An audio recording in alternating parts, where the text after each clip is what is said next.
Kalau Anda merendahkan Heri Pras, Anda merendahkan Ustadz Khalid Basalamah, Anda merendahkan Ustadz Firanda Andirja. Cie, ada yang marah nih. Sampai-sampai mengeluarkan urat leher. Marah teman-teman. Kalau Anda meremehkan Heri Pras, berarti Anda telah meremehkan Ustadz Khalid Basalamah, Anda sudah meremehkan Ustadz Firanda Andirja. Waduh. Ya Allah, emangnya siapa ya yang meremehkan ataupun merendahkan? Atau masih layak enggak ya? Sesuatu yang memang sudah di bawah itu masih bisa enggak untuk dikebawahkan lagi ya? Artinya apa sesuatu yang memang rendah itu masih bisa untuk direndahkan ya? Kira-kira lah. Direndahkan itu ketika sesuatu itu tinggi, kemudian kita taruh di bawah, direndahkan. Itu baru. Kalau memang sudah asalnya di bawah, kira-kira bisa nggak ya untuk direndahkan lagi ya? Ya Allah, Heri Pras.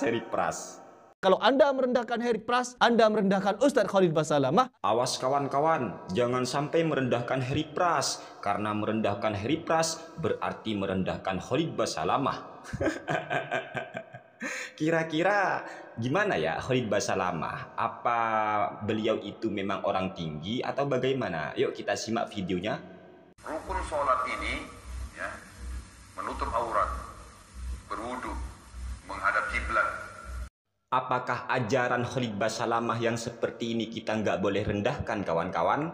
Apakah orang yang tidak tahu rukun sholat kita harus memuliakannya ya? Khalid Basalamah ini mengatakan rukun sholat yaitu menutup aurat rukun sholat, berwudu juga rukun sholat.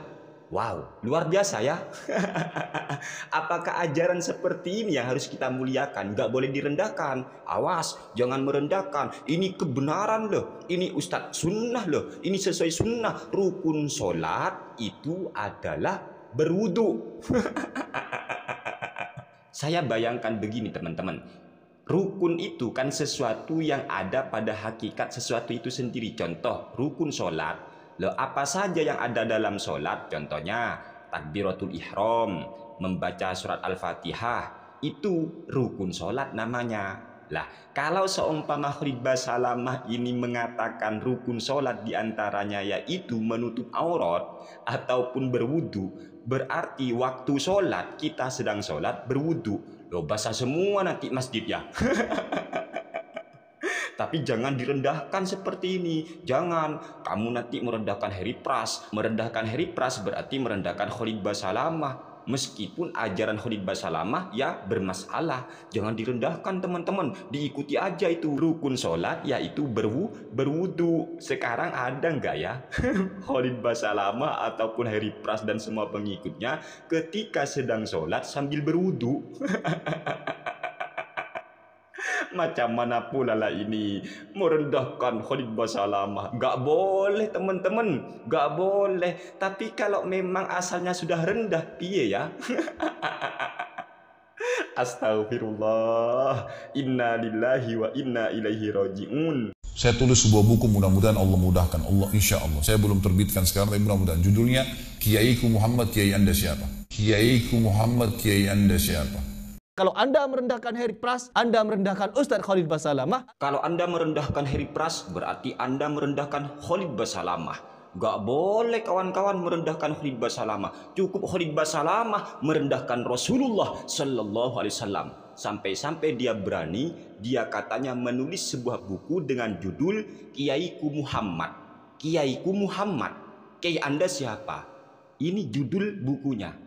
Nabi Muhammad Sallallahu Alaihi Wasallam sudah diberi label, sudah diberi gelar oleh Khalid Basalamah ini sebagai kiainya. Kiaiku Muhammad. Ya Allah, inna lillahi wa inna ilaihi raji'un. Sungguh ini kesombongan yang sangat luar biasa. Menganggap baginda Nabi besar Muhammad Sallallahu Alaihi Wasallam sebagai kiainya. Padahal kita tahu Rasul ataupun Nabi semuanya maksum, dijaga oleh Allah dari dosa-dosa. Tapi kiai itu tidak ada jaminan dari Allah terjaga dari dosa. Ketika ada orang seperti Khalid Basalamah ini mengatakan Nabi Muhammad sebagai kiainya, apa ini tidak merendahkan Nabi? Tapi ya gimana ya? Yang nggak boleh itu merendahkan Khalid Basalamah. Bagi Harry Pras itu, kalau Anda meremehkan Harry Pras, berarti kita sudah dianggap meremehkan Khalid Basalamah. Nggak boleh. Cukup Khalid Basalamah merendahkan Rasulullah Sallallahu Alaihi Wasallam. Ini pola pikir Wahabi Al-Qutluki. Singkat saja Ustaz, apakah Rasulullah SAW memiliki tanda hitam di dahinya? Apakah sahabat-sahabat beliau memiliki tanda hitam di dahinya? Jelas Al-Quran menjelaskan masalah itu ya. Apakah orang seperti Khalid Basalamah ini yang sudah berani mengatakan dahi Nabi Muhammad Sallallahu Alaihi Wasallam ataupun dahi para sahabat itu ada bekas hitamnya seperti para Wahabi? Apakah ajaran yang seperti ini harus kita muliakan, kawan-kawan? Jujurlah, kita ini tidak boleh mensifati fisik baginda Nabi sesuai dengan selera kita. Kita tanyakan sudah kepada Khalid Basalamah, tunjukkan satu hadis Nabi, tunjukkan satu ayat suci Al-Quran yang mengatakan dahi Nabi ada bekas hitamnya, dahi para sahabat ada bekas hitam. Ternyata dalil yang ia gunakan, simahum fi wujuhihim min atharis sujud, itu ya. Padahal itu tanda-tanda mereka, fi wujuhihim, wajah. Wujuh itu jamak daripada lafaz wajhun. Kok bisa dimaknai dahi oleh Khalid Basalamah? Astaghfirullahalazim. Satu sisi Khalid Basalamah ini sudah berani sekali menganggap Nabi sebagai kiainya. Satu sisi dia sudah memfitnah baginda Nabi Muhammad Sallallahu Alaihi Wasallam dengan mengatakan dahi Nabi ataupun dahi para sahabat ada bekas hitam. Ayo sadarlah. Sadarlah Harry Pras, ustadzmu Khalid Basalamah ini memang layak untuk dihinakan, sebab orang ini sudah menghina baginda Nabi besar Muhammad Sallallahu Alaihi Wasallam. Orang ini telah menghina para sahabat Nabi Muhammad Sallallahu Alaihi Wasallam dengan mengatakan dahi Nabi maupun dahi para sahabat itu ada bekas hitamnya seperti Wahabi. Ini sungguh keterlaluan sekali. Kita kena kencingnya kucing, kotorannya kucing itu langsung batal wudhunya. Beginikah kualitas para sultan Wahabi? Apakah begini orang yang harus kita muliakan? Orang yang tidak boleh kita rendahkan? Orang yang tidak tahu apa yang membatalkan wudhu? Sampai-sampai berani membuat fatwa bahwa ketika seorang punya wudhu kemudian menyentuh kotoran binatang yang haram dagingnya dimakan seperti kotorannya kucing, maka wudhunya batal. Tunjukkan satu hadis Nabi, tunjukkan satu ayat suci Al-Quran, bahkan tunjukkan satu madhab daripada 4 madhab ahli sunnah wal jamaah, seperti halnya Imam Abu Hanifah, Imam Malik, Imam Asy-Syafi'i maupun Imam Ahmad bin Hambal yang mengatakan bahwasanya kotoran binatang yang dagingnya haram dimakan itu membatalkan wudhu ketika tersentuh oleh orang yang punya wudhu. Tunjukkan. Apa orang seperti ini harus kita muliakan, harus kita sucikan, harus kita ikuti. Kemudian kita berteriak, ini Ustadz sunnah loh. Sunnah Nabi yang mana? Hadis Nabi yang mana? Ayat suci Al-Quran yang mana? Pendapat ulama-ulama salaf yang mana? Yang mengatakan sesuatu yang membatalkan wudhu, diantaranya kotoran binatang yang haram dagingnya dimakan. Tidak ada, kawan-kawan. Ayo buka mata kita, buka pikiran kita.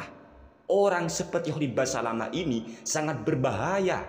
Satu sisi dia tidak ngerti, tidak faham rukun sholat, ditambah tidak ngerti apa yang membatalkan wudhu. Lebih parah lagi, dia berkata begini, Allah Azza wa Jalla di sini punya telapak kaki. Berarti ada sifat fisiknya Allah. Berarti ada sifat fisiknya Allah. Sungguh sangat jelas sekali Khalid Basalamah ini punya akidah, punya keyakinan bahwa Allah itu punya sifat fisik. Kita ngerti fisik itu apa? Organ tubuh, kawan-kawan. Ketahuilah, ulama-ulama ahli sunnah wal jamaah menyatakan dengan tegas sebagaimana yang telah dikutip dalam kitab Al-Minhajul Qawim karya daripada Al-Imam Ibnu Hajar Al-Haytami, tepat pada halaman 144 terbitan Darul Kutubil Ilmiyah, wa'lam annal Qarafiyya wa ghairahu hakau an Syafi'i wa Malikin wa Ahmad wa Abi Hanifah radhiyallahu anhum al-qawla bi kufril qailina bil jihati wat tajsimi. Ketahuilah bahwa Imam Al-Qarafi maupun imam yang lainnya menceritakan daripada Imam Asy-Syafi'i, dari Imam Malik, dari Imam Ahmad bin Hambal, daripada Imam Abu Hanifah radhiyallahu anhum tentang pendapat mereka bahwa orang yang menyatakan Allah itu berada di sebuah arah, menyatakan at-tajsim, menyatakan Allah berjisim, Allah berfisik, maka orang itu telah kafir. Ini ijma daripada 4 imam mazhab, Imam Malik, Imam Asy-Syafi'i, Imam Abu Hanifah, ataupun Imam Ahmad bin Hambal. Kita tahu Khalid Basalamah ini punya akidah, punya keyakinan, bahkan sangat tegas dia katakan bahwa Allah punya sifat fisik. Na'udzubillahi min dzalik. Kalau Anda dengar ceramah saya di YouTube, di web, di ceramah ini, kalau Anda hadir, selalu yang saya sampaikan, kalau Allah, kalau Rasul, Allah berfirman di ayat ini, surah ini, ya ini Rasulullah SAW bersabda, inilah yang saya ikuti. Ini setahu saya ini pemahaman agama Islam. Sudahlah Khalid, jangan ngigo kau, bangun, sudah siang Khalid. Jangan kau bohongi umat Nabi Muhammad sallallahu alaihi wasallam. Jangan kau atas nama qala Allah Ta'ala, jangan atas nama qala Nabi sallallahu alaihi wasallam dengan pedenya kau berkata setiap ceramahmu, kau pasti qala Allah Ta'ala, kau pasti qala Nabi. Kita semua sudah tahu, Lid, Anda itu ketika menjawab sebuah pertanyaan dari jemaahnya, Anda itu sering berkata, setahu saya. Apa setahu saya ini Anda katakan selalu qala Allah Ta'ala? Apa setahu saya ini jawaban Nabi Muhammad sallallahu alaihi wasallam? Sampai-sampai Anda berani mengatakan rukun sholat diantaranya yaitu menutup aurat. Rukun sholat diantaranya berwudu. Mana ada sabda Nabi begini, Lid? Mana ada firman Allah yang begitu, Lid? Ayo Khalid, jangan kau bohongi umat Nabi. Mana ada firman Allah, mana ada sabda Nabi yang menyatakan dahi beliau itu ada bekas hitamnya, Khalid. Apalagi mana ada firman Allah, mana ada sabda Nabi yang seperti Anda katakan ini. Ketika berwudu ada orang pada saat membasuh kepalanya dia hanya membasuh di keningnya saja. Apa sah sholatnya? Setahu saya sah saja, karena membasuh kepala bagian daripada sunnah. Ya, bagian daripada sunnah yang merupakan rukun wudu itu adalah wajah dan tangan sampai siku. Sebagaimana kalau kita tayammum, ya, yang lainnya sifatnya itu sunnah. Beginikah jawaban seorang ustadz yang katanya kalau setiap ceramah pasti qala Allah Ta'ala? Beginikah jawaban seseorang yang katanya selalu qala Nabiyyu sallallahu alaihi wasallam ketika mendapat pertanyaan tentang masalah wudu? Ada orang yang nanya kepada Khalid Basalamah ini, ada orang yang ketika berwudu sampai dia membasuh kepala, dia cuma membasuh keningnya saja. Apa jawabannya? Setahu saya sah wudunya, setahu saya. Karena rukun wudu itu membasuh wajah dan membasuh tangan sampai siku. Selain itu, hukumnya sunnah muakkadah sebagaimana tayammum. Apakah jawaban setahu saya ini? Apakah orang yang tidak tahu rukun wudu ini yang selalu mengatasnamakan qala Allah Ta'ala, yang katanya mengaku bahwa dirinya selalu qala Nabiyyu? Apa seperti ini ya?